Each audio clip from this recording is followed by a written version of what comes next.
Modern currency यानी हमारे channel का नाम। जब हमारे चैनल का नाम आया और बिटकॉइन की बात ना हो, ये तो हो ही नहीं सकता है। व्हाट्सअप फैमिली, आज की वीडियो में हम बात करेंगे मॉडर्न करेंसी के ही बारे में, बिटकॉइन के बारे में, क्रिप्टो करेंसी के बारे में या फिर डिजिटल करेंसी के ही बारे में। यूट्यूब पे ऐसे हज़ारों वीडियो होंगी जहाँ पे बिटकॉइन के बारे में बताया, लेकिन हम भी अपना ओपिनियन जरूर रखेंगे। तो बिटकॉइन है एक डिजिटल करेंसी यानी एक क्रिप्टो करेंसी। अगर हम बात करते हैं digital currency and crypto currency की, तो ये दोनों भी डिफरेंट टर्म्स है। डिजिटल करेंसी का मतलब डिजिटल मुद्रा से लिया जाता है, एंड वही हम बात करें अगर क्रिप्टो करेंसी की, तो ये एक ऐसी करेंसी होती है जो क्रिप्टोग्राफी टेक्नोलॉजी पे बेस्ड होती है।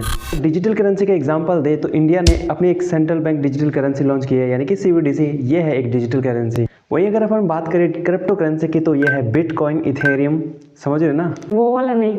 सीधे शब्दों में डिजिटल करेंसी एक ऐसी करेंसी होती है जिसका कोई ब्लॉकचेन नहीं होता है और कोई पब्लिक रिकॉर्ड नहीं होता है। लेकिन अगर हम बात करें क्रिप्टो करेंसी की, तो यहाँ पे एक पब्लिक ब्लॉकचेन होती है जो कि एक लेजर होती है। सारे ट्रांजैक्शन इस लेजर पे स्टोर होते हैं जिसको कोई भी देख सकता है। दोस्तों बने रहिए वीडियो के लास्ट तक, आपको बहुत ही कमाल की इन्फॉर्मेशन मिलेगी जिससे आपकी क्रिप्टो की जर्नी बहुत आसान हो जाएगी, और ये मेरा आपसे एक प्रॉमिस है। तो अब बात करते हैं हम बिटकॉइन की। Bitcoin first decentralise cryptocurrency है, एक ऐसी करेंसी जो कम्प्लीटली डिसेंट्रलाइज है, जिसको कोई भी कंट्रोल नहीं करता है, कोई भी ऑन नहीं करता है। बिटकॉइन के बारे में ऐसा कहा जाता है कि किसी व्यक्ति ने, जिसका नाम सतोशी नाकामोटो बताया जाता है, एक अनजान व्यक्ति या लोगों का एक ग्रुप जिसने भी बिटकॉइन को बनाया है, वो सतोशी नाकामोटो के नाम से पोस्ट करता था ब्लॉग्स पे, और बाद में 2014 में उसकी लास्ट पोस्ट आई और उस पोस्ट में लिखा हुआ था ये सब। यानी कि बिटकॉइन का सबसे बड़ा फैक्ट ये है कि जिसने बिटकॉइन को बनाया है उसका भी हमें पता नहीं है कि बिटकॉइन किसने बनाया था। बिटकॉइन के अगर पर्पस की बात करें तो ये इंटरनेशनल ट्रांजैक्शन के लिए, यानी कि क्रॉस बॉर्डर पेमेंट के लिए बनाया गया था, क्योंकि उस टाइम पे जो ट्रांजैक्शंस होते थे उनमें काफ़ी ज़्यादा टाइम लगता था और बहुत ही बड़ी फीस लगती थी। और अब बात आती है दोस्तों बिटकॉइन की सप्लाई की, तो बिटकॉइन की सप्लाई है 21 मिलियन, यानी कि 2 करोड़ 10 लाख बिटकॉइन मैक्सिमम आ सकते हैं मार्केट के अंदर। इस लिमिटेड सप्लाई के बाद में बिटकॉइन के कुछ यूनिट्स होते हैं जिसको सेट्स या सतोशी बोलते हैं।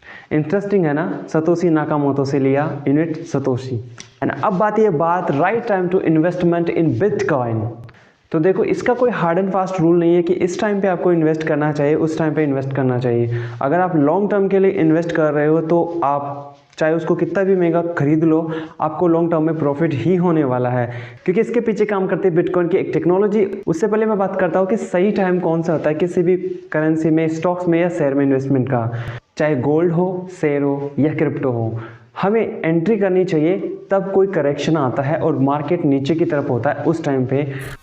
इनफैक्ट दुनिया के सबसे रिचेस्ट इन्वेस्टर वॉरेन बफेट भी यही बोलते हैं कि जब दुनिया बेच रही है तुम खरीद लो, और जब दुनिया खरीद रही है तुम बेच दो। बिल्कुल सिंपल है।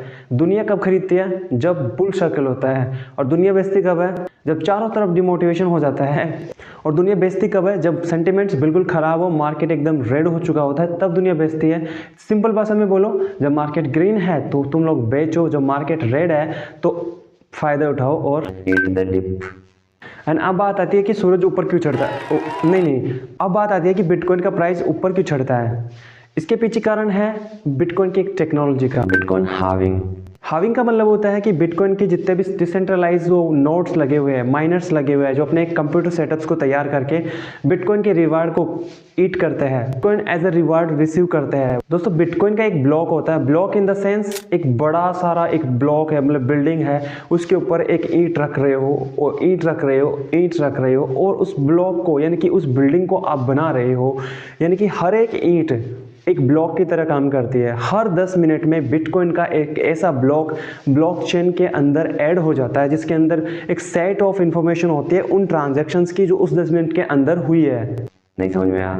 सिंपल है, मतलब 10 मिनट के अंदर जितने भी ट्रांजैक्शंस होते हैं उनका एक ब्लॉक बनता है, और वो ब्लॉकचेन टेक्नोलॉजी के अंदर जो ब्लॉकचेन है उसमें जाके ऐड हो जाता है। यही ब्लॉक का ऐड होना होता है, और हर एक ब्लॉक ऐड होता है 10 मिनट के अंदर, और इस 10 मिनट के अंदर जितने भी ट्रांजैक्शंस हुए हैं उस टाइम पे बिटकॉइन जनरेट होते हैं।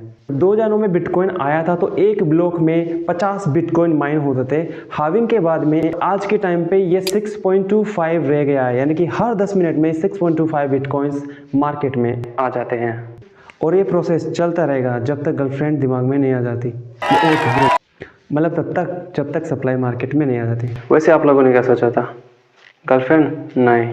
तो हाविंग एक बीमारी है बिटकॉइन की जो हर 4 साल में उसको आती रहती है और इसी से बिटकॉइन का एक नया सर्किल बनता है और एक नया ऑल टाइम हाई प्राइस हमें बिटकॉइन में देखने को मिलता है।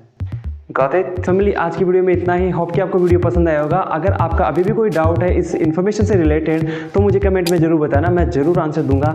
लाइक कीजिए, वीडियो पसंद आया तो शेयर कीजिए अपनी गर्लफ्रेंड के साथ, क्या पता वो तो सब्सक्राइब कर ही ले।